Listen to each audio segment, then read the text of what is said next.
ઘણા સમય પહેલાંની વાત છે. એક નાનકડા ગામમાં રામજીભાઈ નામના એક ખૂબ જ ધનવાન અને માયાળુ વેપારી રહેતા હતા.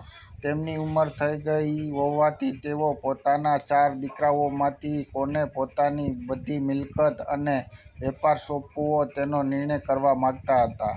તેમણે 4 દીકરાઓની પરીક્ષા લેવાનું નક્કી કર્યું. એક દિવસ રામજીભાઈએ 4 દીકરાઓને પોતાની પાસે બોલાવ્યા અને દરેકના 5 દાણા આપ્યા. એમણે કહ્યું, દીકરાઓ, આ ઘઉંના દાણા મારા માટે ખૂબ જ કિંમતી છે. હું 5 વર્ષ પછી આ દાણા પાછા માંગીશ, ત્યાં સુધી આ સાચવી રાખવાના છે.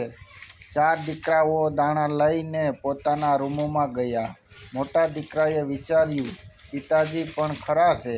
5 દાણાનું તે કંઈ મહત્વ હોતું હશે. તેણે એ દાણા બારીની બહાર ફેંકી દીધા અને વિચાર્યું કે 5 વર્ષ પછી પિતાજી જ્યારે માગશે ત્યારે કોઠામાંથી બીજા દાણા આપી દઈશ. બીજા દીકરાએ વિચાર્યું કે માતા પિતાનો પ્રસાદ છે, એટલે તેણે એ 5 દાણા ભક્તિભાવથી ખાઈ લીધા.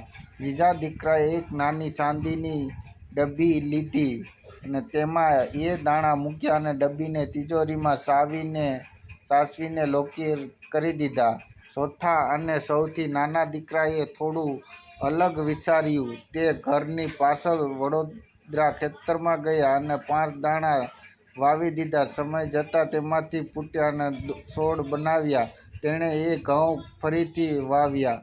વર્ષમાં 5 દાણામાંથી